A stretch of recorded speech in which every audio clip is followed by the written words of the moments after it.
The air in southeastern Oklahoma feels different when you leave the highways behind. Out here, the road narrows into a winding ribbon of asphalt that cuts through dense hardwood forests. Oaks and pines stretch overhead, filtering the sunlight into shifting patterns on the pavement. The wind carries the scent of wet earth and moss, and for a moment, you could believe you've stepped into a different century. It's in this quiet, tucked away in the hills near the small town of Heavener, that an enormous slab of sandstone leans against the hillside like a forgotten monument. Locals call it the Heavener Runestone, and if you didn't know what you were looking for, you might pass it without a second glance. But step closer and you'll see it. Deep, deliberate carvings in a language that shouldn't be here. The symbols are sharp, angular, and hauntingly familiar to anyone who's studied Norse history. They look like runes, the ancient writing of Viking-age Scandinavia. The kind of characters you'd expect to find on a windswept stone in Norway, not hidden in the woods of Oklahoma. And that's where the mystery begins. For more than a century, the stone has sparked heated arguments. Some believe it's proof that Norse explorers didn't just touch the shores of North America, but traveled deep into the continent, navigating rivers and crossing wild landscapes long before Columbus ever dreamed of setting sail. In this version of history, the runestone marks a claim to the land, a declaration carved in stone and left for whoever would find it centuries later. But there's another explanation. In the 1800s, Scandinavian immigrants settled in parts of Oklahoma and the Midwest. They brought their culture, their traditions, and in some cases, their knowledge of runes. Even though the Viking Age had ended centuries earlier, rune writing was still taught in some schools in Norway and Sweden well into the 19th century. Could this stone be the work of a homesick settler, a message to remind future generations where they came from? The translation most scholars agree on is deceptively simple: Glom's Valley. Glom, likely an Old Norse personal name, suggests the stone might have been a territorial marker, but the details don't line up neatly. Some of the runes belong to the Elder Futhark, the oldest runic alphabet, used between the 2nd and 8th centuries AD. Others match later styles. It's as if someone mixed Old English with modern slang. You could get the point across, but historians would frown. The inconsistency fuels suspicion. Maybe the carver didn't fully understand the runes and was simply copying shapes from memory or from a book. But here's what makes that theory harder to dismiss. The stone itself is massive, 12 feet tall, 10 feet wide, and the carvings are deep and precise. This wasn't the work of a bored teenager with a pocket knife. Whoever made it wanted it to last. By the early 20th century, the runestone had slipped from local curiosity into something bigger. Researchers began photographing, sketching, and debating its origins. Newspapers picked up the story, fueling both serious academic inquiry and outlandish claims. TV crews eventually followed, filming the moss-covered slab and spinning tales of Vikings in the Oklahoma wilderness. Today, the Heavener Runestone rests in a protected state park. There's a visitor center where you can hear both sides of the story, the Viking theory and the immigrant theory, without anyone telling you which one to believe. And that's part of the magic. You're left to make up your own mind. If you visit during the annual Runestone Festival, the park transforms. There's music, food, crafts, and Viking-themed reenactments, a blend of Native American heritage, Norse tradition, and pioneer grit. It's not about proving a point. It's about celebrating the strange intersections where history, legend, and community meet. But if you go on a quiet weekday, you might get the place almost to yourself. You can walk the shaded trail to the overlook, hear the wind moving through the trees, and stand in front of that towering stone in the dappled light. It has presence, an unshakable gravity that pulls your thoughts backward in time. Was it carved by a Viking explorer standing here alone, knife in hand, far from home? Or by a Scandinavian settler, carrying the weight of their homeland into a new and uncertain world? The stone won't tell you. It leaves you with only questions, and maybe that's the point. Drive east across Oklahoma, and the land begins to change. The forests thin, giving way to broad plains that roll toward the Arkansas River. Out here, the sky seems bigger, the horizon stretching into a haze of grass and distant trees. It's beautiful, but also deceptive. You could pass a dozen soft hills without realizing that some of them aren't hills at all. They're graves. They're the remnants of a city that once ruled this land. The Spiro Mounds don't look like much at first glance. Low, grass-covered rises blend into the surrounding fields. But beneath them lie the remains of one of the most sophisticated civilizations in pre-Columbian North America, the Mississippian culture. Between the 9th and 15th centuries, Spiro wasn't just a settlement. It was a political and spiritual powerhouse, a hub where trade routes stretched across the continent and leaders shaped the fate of thousands.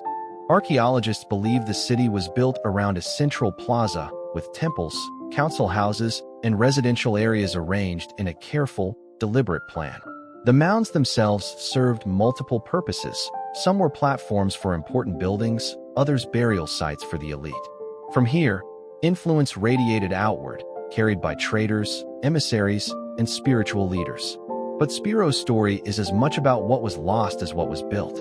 In the 1930s, during the depths of the Great Depression, a group calling themselves the Pecola Mining Company bought the land.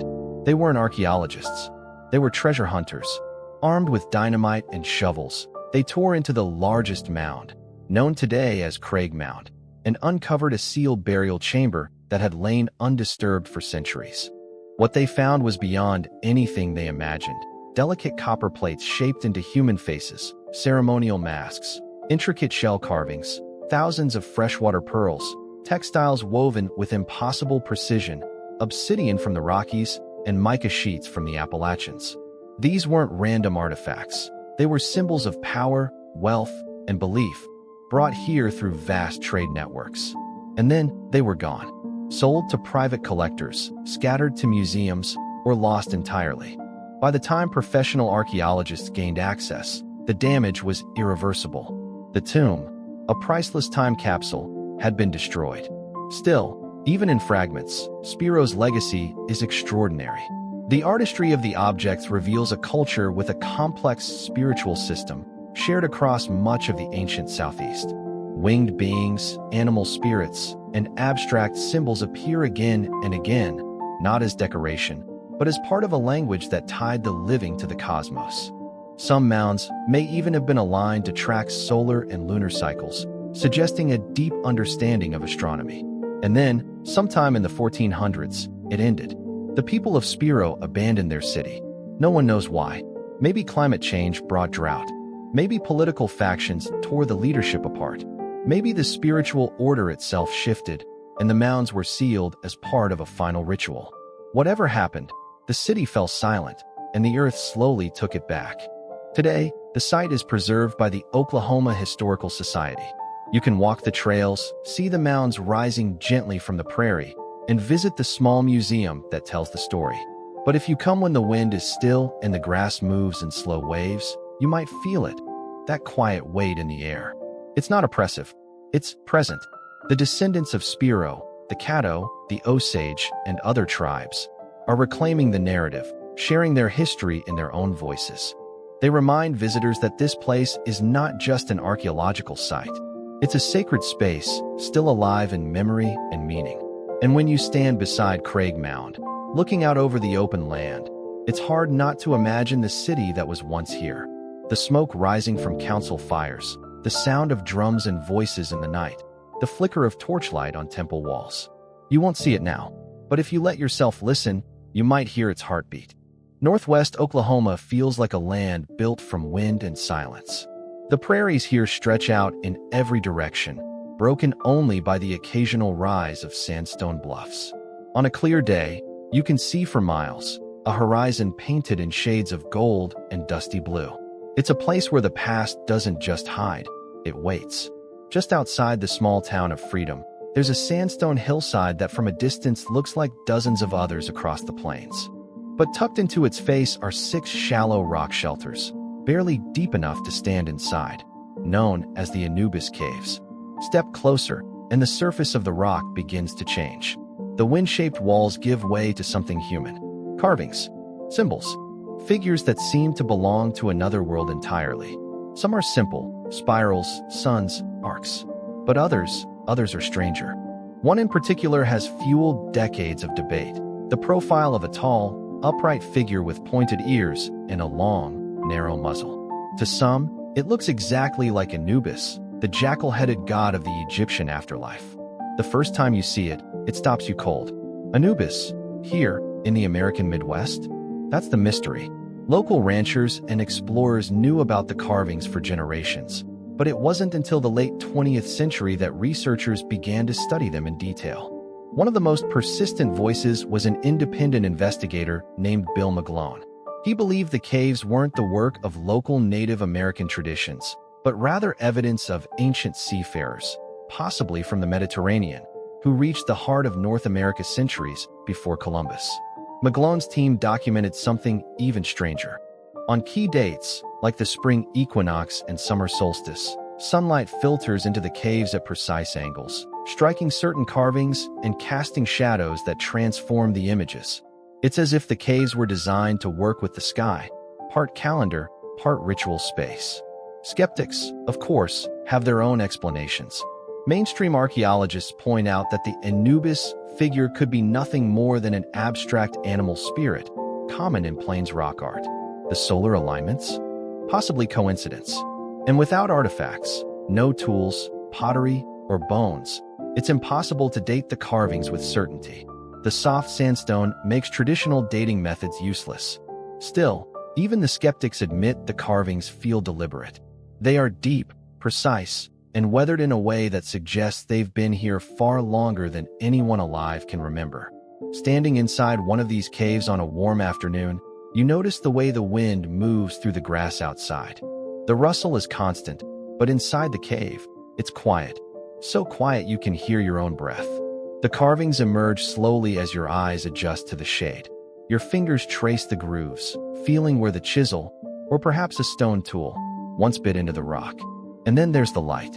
On certain days, a single beam cuts across the floor and lands exactly on the carved head of Anubis, as if the sun itself is part of the design. Whether intentional or not, the effect is haunting. Access to the Anubis Caves today is limited. They're on private land, protected in part by their remoteness. There's no visitor center, no signs on the highway pointing the way. You either know where to look or you don't. And maybe that's for the best. Because whatever these carvings are, the work of ancient explorers, secret societies, or a forgotten local tradition, their power lies in the mystery. They don't give you the whole story. They give you fragments, hints, whispers in stone. And sometimes that's enough. Southwest Oklahoma wears its history quietly. Out here, the land feels wide and open, a patchwork of dry grass, scattered mesquite, and an endless, pale sky. Towns are small, roads run straight for miles, and most people pass through without realizing that this landscape has been home to humans for far longer than any courthouse records can reach. Near the tiny town of Cooperton, there's a field you'd probably never give a second thought. No signs, no fences advertising history, just a stretch of soil that's been plowed season after season, each furrow turning up the same dusty earth. But in the 1950s, that ordinary ground gave up something extraordinary, a piece of sharpened stone that changed the way we think about this place. It happened when a local landowner was working his fields. His plow struck something solid. He stopped, bent down, and pulled it from the dirt. A spear point, long and thin, fluted down the center with a precision that suggested skill, patience, and generations of tradition. It wasn't just a random stone tool. It looked exactly like the fluted points made by the Folsom culture, a people who roamed this continent over 10,000 years ago during the last ice age. The Folsom people were hunters, moving with the seasons, tracking herds of massive ice age bison and, possibly, mammoths. Their tools were razor-sharp, crafted from high-quality stone, flaked with such care that modern knappers still struggle to match their finesse. A single mistake could ruin hours of work, but when finished, the weapon was deadly, a perfect balance of form and function. That first find in Cooperton wasn't the last. Other artifacts turned up in the same field: scrapers, blades, more projectile points. Some were pure Folsom in style, others seemed to belong to later cultures that had kept the old methods alive. But here's the tragedy: this was the 1950s. Archaeological protections were minimal. No professional dig was launched. The artifacts were collected piecemeal, given to universities, or sold, and the land went back under the plow. Without careful excavation, crucial evidence was lost: the arrangement of the finds, their depth in the soil, any trace of animal bones or campfires that could tell us how these people lived. What remains is a shadow of a much larger story. Archaeologists debate whether the Cupertine points are true Folsom artifacts or Folsom-like, crafted by a later people who inherited the style. But either way, the craftsmanship speaks of deep knowledge, of stone, of animals, of survival in a world far harsher than ours. When you stand in that field today, the wind is the loudest thing you'll hear. The soil under your boots is the same earth someone knelt on 10,000 years ago, shaping a weapon for the hunt. You can picture them, head bent, hands steady, watching the horizon for movement. They weren't thinking about us. They were thinking about the bison they needed to feed their family, about the changing sky, about making it through another season. And yet, without knowing it, they left a message. Not in words, but in stone. There's no marker here, no monument. Just open land and the weight of time. But if you close your eyes and listen past the wind, you might hear them, the ghosts of the Ice Age, still moving across the plains, leaving their story beneath our feet. Northwestern Oklahoma is a land of sharp contrasts. Dry, sun-bleached hills give way to sudden cliffs, and below them, the earth opens into hidden spaces. Most travelers come here for the Alabaster Caverns, the largest public gypsum cave in the world. They arrive for the tours, the dramatic vaulted ceilings, and the strange shimmer of white, pink, and black stone in the glow of flashlights. But not far from the crowds, away from the ticket booths and the paved paths, there's a quieter story written into the land, one without brochures or gift shop souvenirs. It lives in the shallow rock shelters scattered across the hills, where wind and rain have shaped alcoves into natural walls. On those walls, faint and fading, are the marks of people we will never meet. They aren't grand murals. You won't see herds of bison or lifelike portraits. Instead, the art here is simple: spirals, zigzags, stick figures, sunbursts, and abstract shapes that defy easy interpretation. Some seem to represent animals: deer, birds, maybe bison. Others are purely symbolic, their meaning lost in the centuries between the artist's hand and our eyes. If you're lucky, you might spot traces of red ochre pigment, clinging stubbornly to the rock after centuries of wind and rain. That flash of color, even in its faded state, has a way of stopping you in your tracks. It's proof that these figures were not accidents of erosion, but deliberate acts, a human message across time. Who made them? Archaeologists have theories.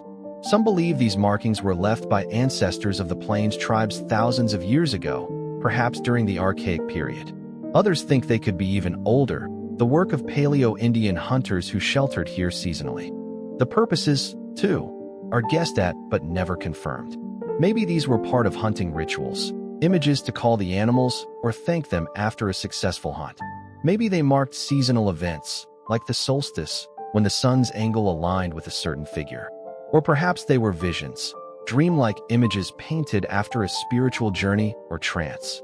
There's a sobering truth here, though: the art is fragile. Modern graffiti cuts through ancient lines. Initials carved in the 1950s sit next to spirals that could be thousands of years old. Without strict protection, the two histories, ancient and modern, bleed into each other. And every careless scratch erases a piece of the original message forever. Still, standing in one of these shelters, the modern world feels far away. The wind drops to a murmur, the air cools, and the rock seems to hold its own kind of silence. You run your fingers lightly across the grooves, careful not to damage them, and realize that someone once stood here in this very spot, reaching out with ochre or stone to leave their mark. Not for fame, not for recognition, but simply to say, "I was here." And when you step back into the sunlight, the hills seem a little less empty. There's a strange thing about the Oklahoma landscape. If you look at it the way most people do, it's just hills and fields, creeks and tree lines. But if you climb high enough, or see it from the air, patterns begin to emerge. Shapes, lines, places where the earth itself has been shaped with deliberate intent. These are Oklahoma's forgotten earthworks, remnants of ancient architecture hidden under centuries of grass and soil. Some are small, just raised platforms barely visible to the naked eye. Others stretch hundreds of feet across, their curves and angles suggesting ceremonial plazas, defensive walls, or massive geometric designs you can only truly understand from above. Unlike the well-documented Spiro Mounds, many of these sites exist only as whispers in archaeological records or oral histories passed through generations. Farmers have plowed over them, roads have cut through them, and time has worn them down until they vanish into the natural landscape. But once, they were part of something larger. Archaeologists who've mapped these earthworks believe many belong to the Mississippian cultural sphere, the same network of cities, trade, and shared beliefs that linked places as far apart as Cahokia in Illinois, Etowah in Georgia, and Moundville in Alabama. Some sites here in Oklahoma show alignments to the solstices, equinoxes, or the rising of specific stars, suggesting that their builders understood astronomy with remarkable precision. Others seem to be part of a larger geographical pattern, connected by waterways or positioned at key vantage points. From these high places, you can see for miles, and perhaps more importantly, you could be seen. Signals, fire, smoke, or sound could have traveled quickly from one point to another, creating a kind of prehistoric communication network across the plains. One site in particular, tucked into the rolling hills near the Canadian River, shows signs of multiple construction phases. The base mound is older, built of compacted earth and river clay. Later additions rise on top of it, slightly offset, as if each generation was adding their own layer of meaning. Artifacts from the area include pottery shards with intricate stamped patterns, fragments of copper, and shell beads carried from distant coasts. And yet, many of these sites are fading from memory. Without the dramatic height of the Great Mounds in the Mississippi Valley, Oklahoma's earthworks are often overlooked. Without markers or monuments, most passers-by don't even know they exist. A mound becomes just another hill. A perfect circle in the earth becomes a cattle pond. Still, when you stand on one of these low rises in the early morning, as mist clings to the grass, you can imagine the scene centuries ago. The air filled with the smell of wood smoke, the distant beat of drums, people gathering for a ceremony timed to the turning of the seasons. Today, these places sit in silence. But the shapes remain, the alignments remain, and for those who know how to read them, they form a map, not of roads or borders, but of beliefs, of connection, of a way of seeing the world that tied the earth and the sky together in one continuous design. The land still remembers. You just have to look closely enough to see it. There's a hill in the middle of Oklahoma's prairie country that doesn't appear on tourist maps. It has no official name, no marker, and no trail leading to its summit. You'd only know it was there if someone told you, and even then, you might drive past it without noticing. Just another swell of earth in a sea of grass. But for those who know the old stories, this hill is different. Local ranchers will tell you about it in hushed voices, usually after the sun's gone down. They'll talk about how nothing grows quite right on its upper slopes, how the grass there always seems thinner, more brittle. They'll mention that livestock avoid grazing near the crest, even when the lower pastures are bare. And then there's the way the wind sounds up there, sharper somehow, like it's carrying something you can't quite hear. No one's sure when people first began to suspect the hill was more than it seemed. Some say it was the finding of a few scattered artifacts, worked flint, fragments of pottery, after heavy rains. Others trace it back to a half-forgotten oral history, passed down by native families who once lived in the area. The story goes that the hill was a burial site, built deliberately over generations, each layer of earth sealing in another generation's dead. Unlike the well-known ceremonial mounds of the Mississippian culture, this hill was not meant to impress from afar. It was discreet, almost hidden in plain sight, perhaps to protect it from enemies or to keep its significance within a small circle of the living. Archaeologists who have heard of it suspect it may be one of many undocumented burial mounds scattered across Oklahoma, never formally excavated and slowly erasing themselves back into the land. Without excavation, it's impossible to know what lies beneath. Bones, offerings, ceremonial objects, or perhaps nothing at all but compacted soil and the weight of rumor. But for locals, the mystery is real enough. There are stories of people camping on the hill, only to leave before morning, spooked by what they swore were voices in the wind. A few claim to have seen flickers of light moving just above the ground, as if fireflies were trapped in a slow, deliberate dance. One ranch hand told of hearing drumming on a still night, the sound faint but steady, with no one around for miles. Of course, skeptics will say it's all imagination, tricks of sound, reflections of distant headlights, the human brain turning emptiness into meaning. And maybe that's true. Still, if you climb the hill yourself, it's hard to ignore the feeling. The air changes. The sound of your footsteps feels too loud, as though you're intruding. And when you reach the top and look out across the prairie, it's not just the view that makes you pause. It's the sense that this place is watching you back. The hill has no name, no plaque, no protection, but it endures, just as it has for centuries, holding whatever it holds in silence. Some things the land keeps for itself. The Ouachita River winds through central and southern Oklahoma like a restless ribbon of water, cutting its way past farmland, limestone bluffs, and cottonwood groves.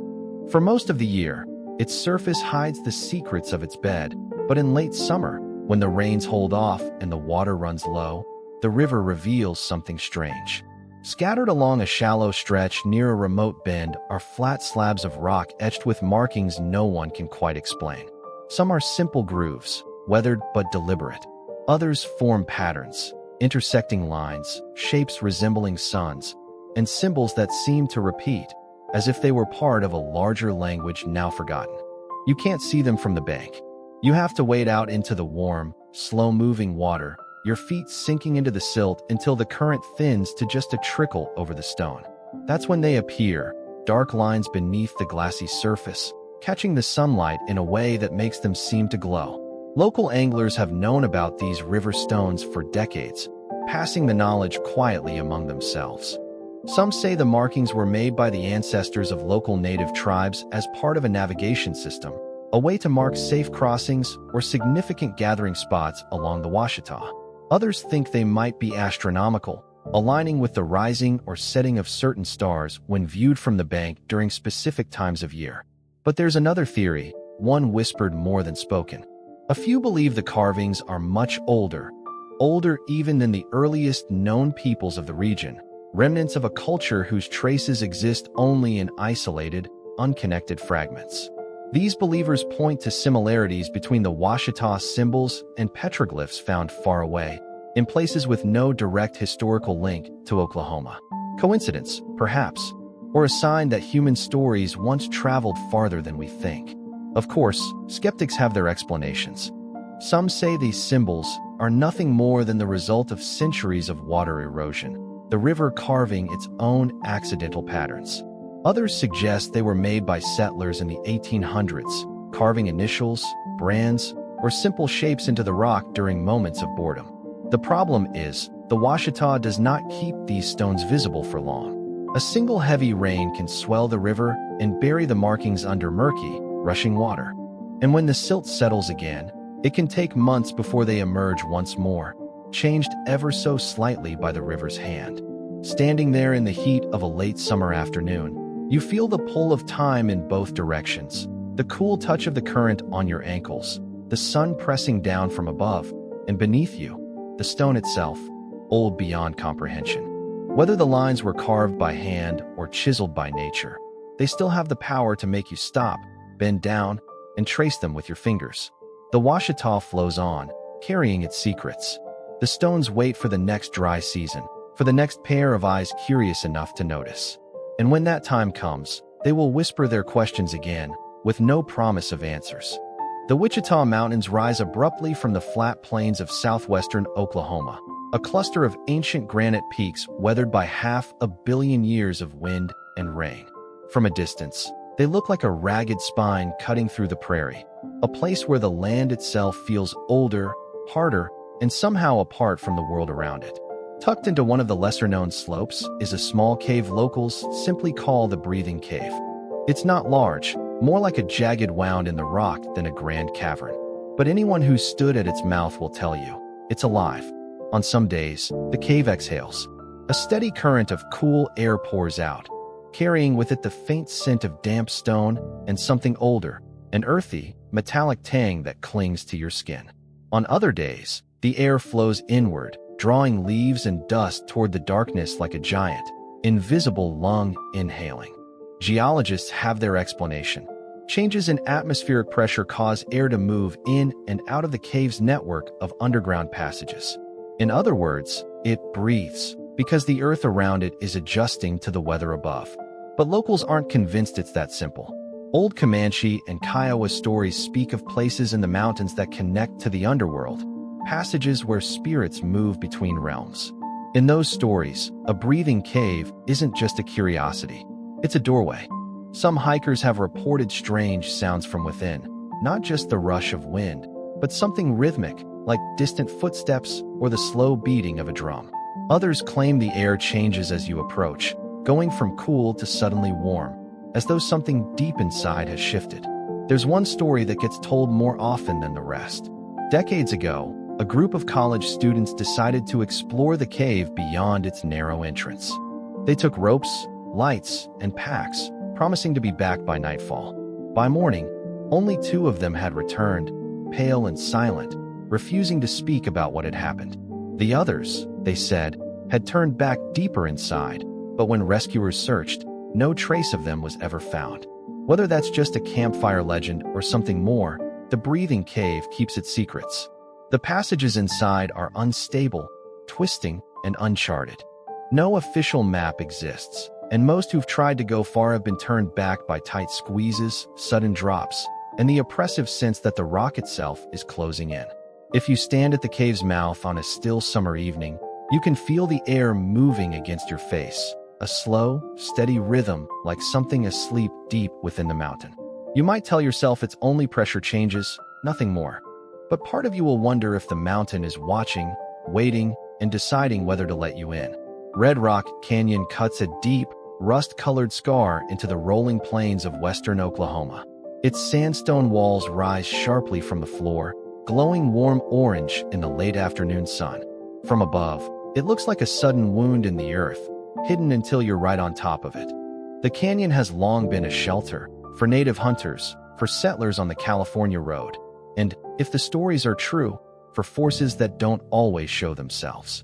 The first thing you notice when you descend the canyon trail is the quiet. The walls muffle the wind, creating a stillness broken only by the calls of distant birds. But if you follow the narrow path deeper, past the well-worn camping spots and picnic areas, you'll find a scatter of boulders unlike any others in the park. They're massive, rounded, and marked with strange pitted surfaces, as though something had burned or blasted them. Locals call them the lightning stones. According to park rangers, the rocks are just weathered sandstone, shaped by centuries of rain, frost, and sun. But others insist these stones are something more, a place where lightning strikes with unnatural frequency, where the air seems to hum even on clear days. Some campers tell a feeling of faint electric buzz through their shoes when standing on certain boulders. Others claim their compasses spin here, or that photographs come out with strange distortions, streaks of light, shadowy forms, or blurs that don't match the moment they were taken.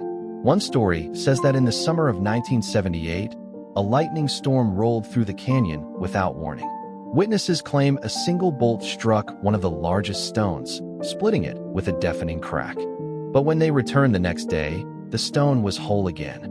No sign of a break, just the same smooth, pitted surface as before. Scientists point to the canyon's shape as a possible explanation.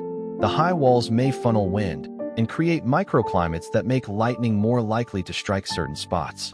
The composition of the rock could also play a role, retaining electrical charge or reacting oddly to changes in the atmosphere.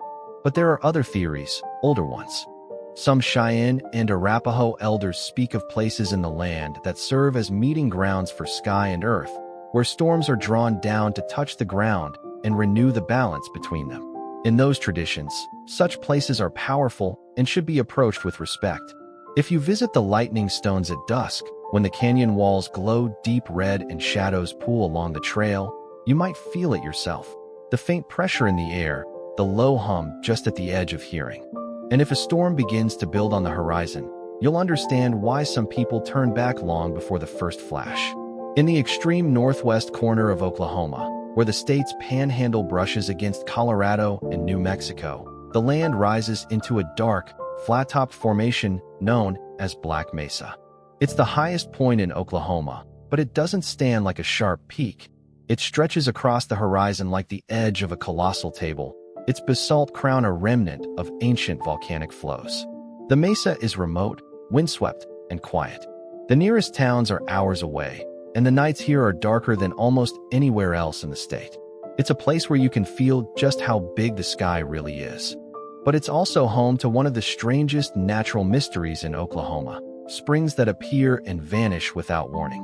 Hikers and ranchers have long told of small pools of crystal-clear water forming overnight in the arid gullies near the base of the mesa. Sometimes they last for weeks, cool and fresh, drawing deer, antelope, and even coyotes to drink. And then, just as suddenly, they vanish.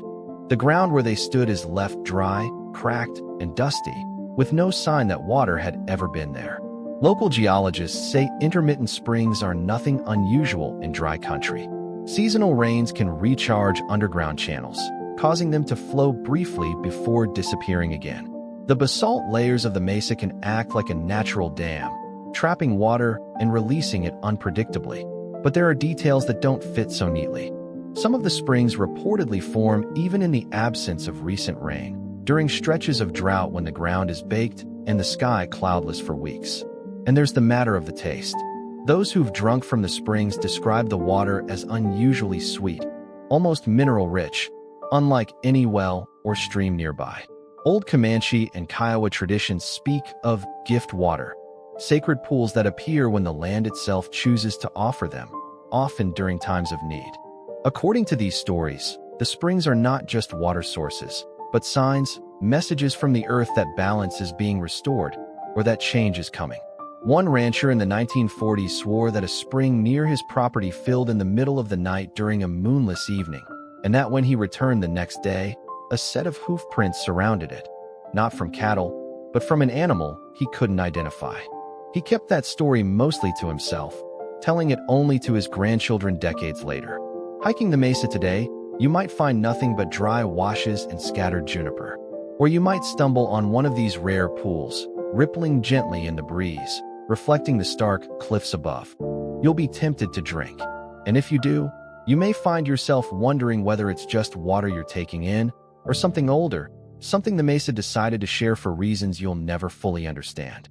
The springs of Black Mesa do not explain themselves. They come and go like whispers in the desert wind, leaving only questions behind. In the far eastern edge of Oklahoma, where the land begins to fold into the wooded ridges of the Ozark foothills, there's a cave locals speak of only in passing. It sits halfway up a limestone bluff, hidden by a tangle of oak and hickory. From below, you'd never notice the dark oval opening, unless you knew exactly where to look. Those who've been inside call it the Cave of Crosses. The cave's entrance is narrow, forcing you to duck as you step into the cool, damp air.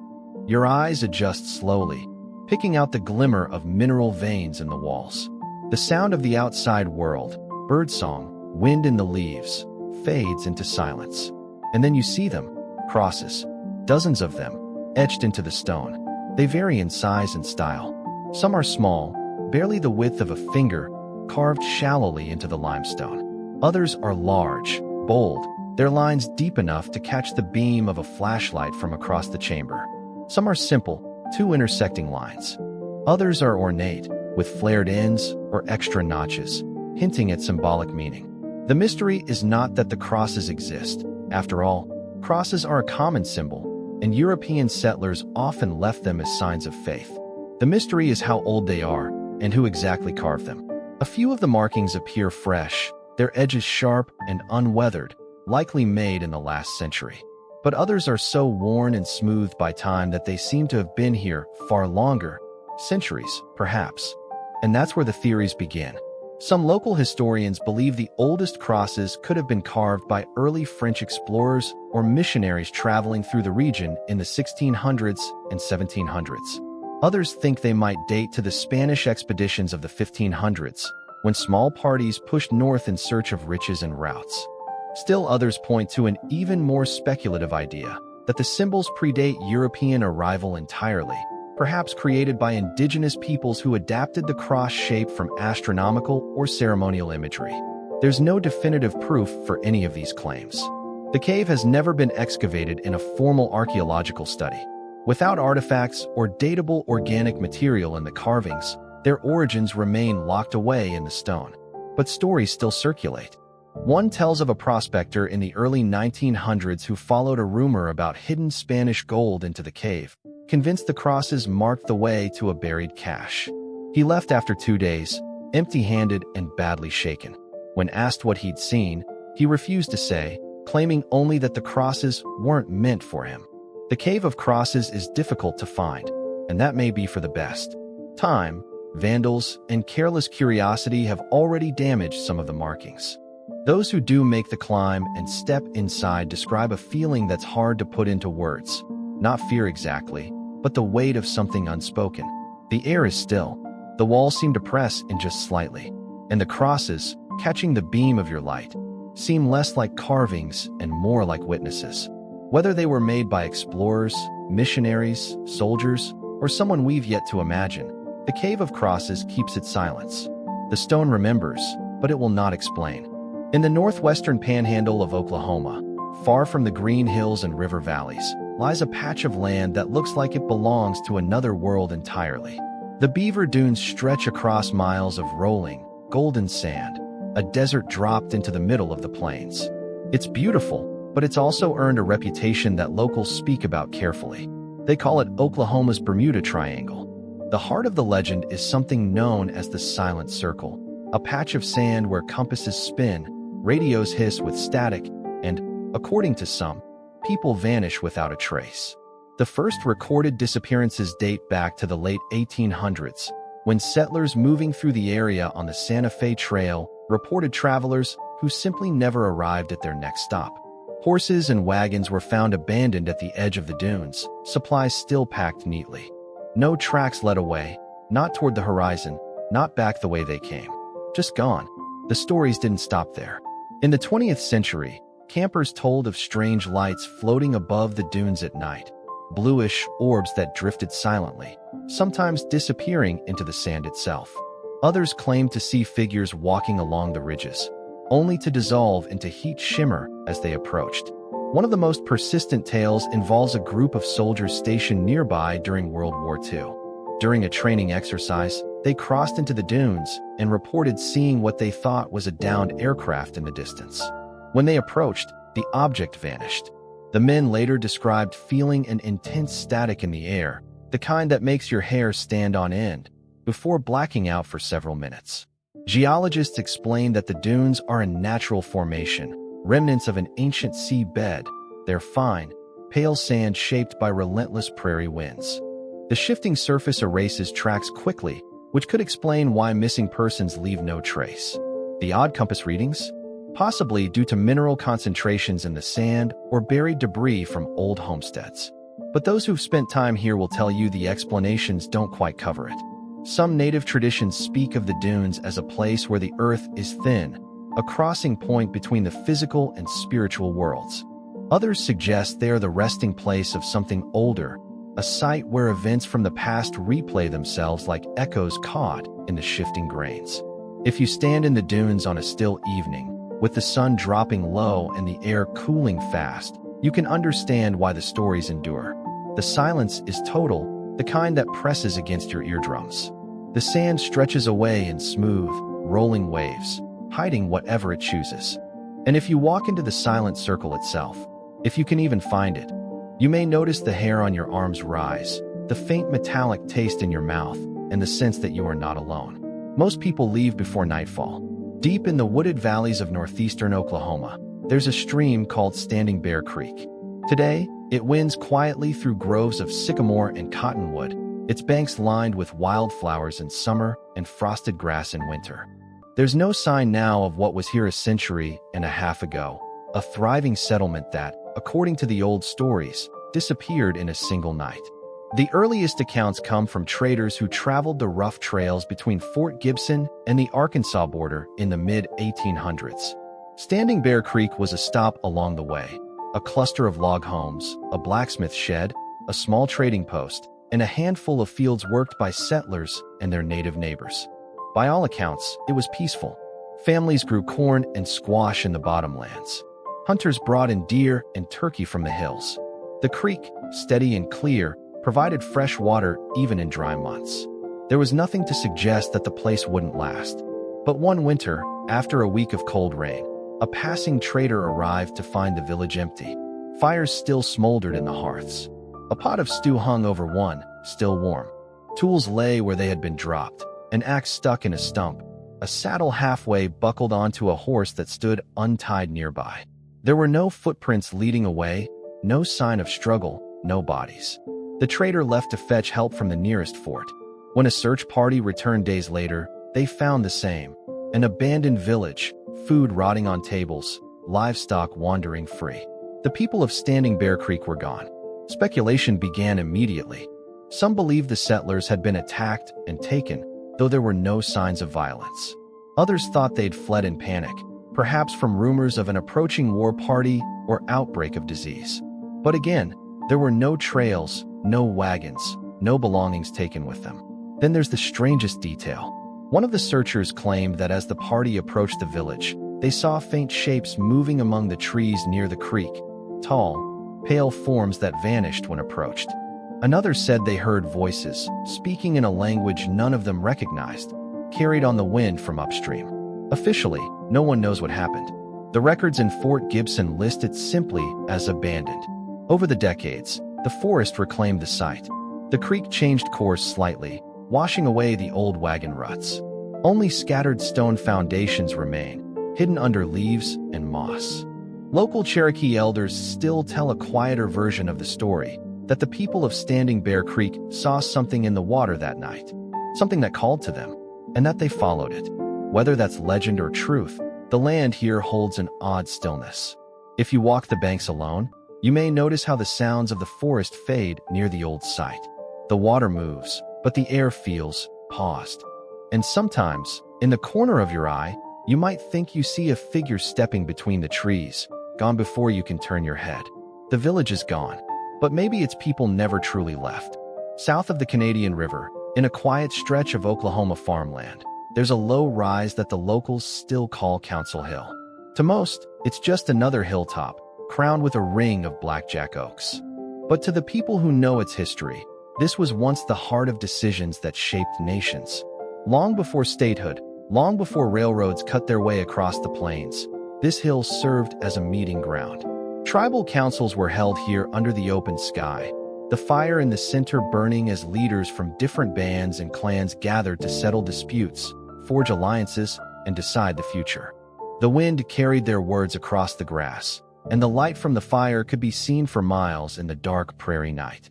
For generations, Council Hill was respected, not just as a political center, but as a sacred space. No blood was ever spilled here.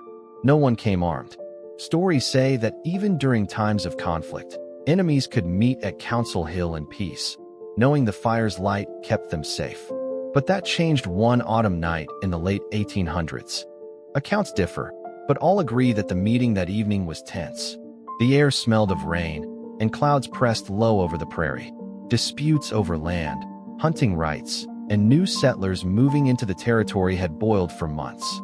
Witnesses later said the fire burned strangely that night, its flames higher and brighter than usual, sending sparks far into the dark.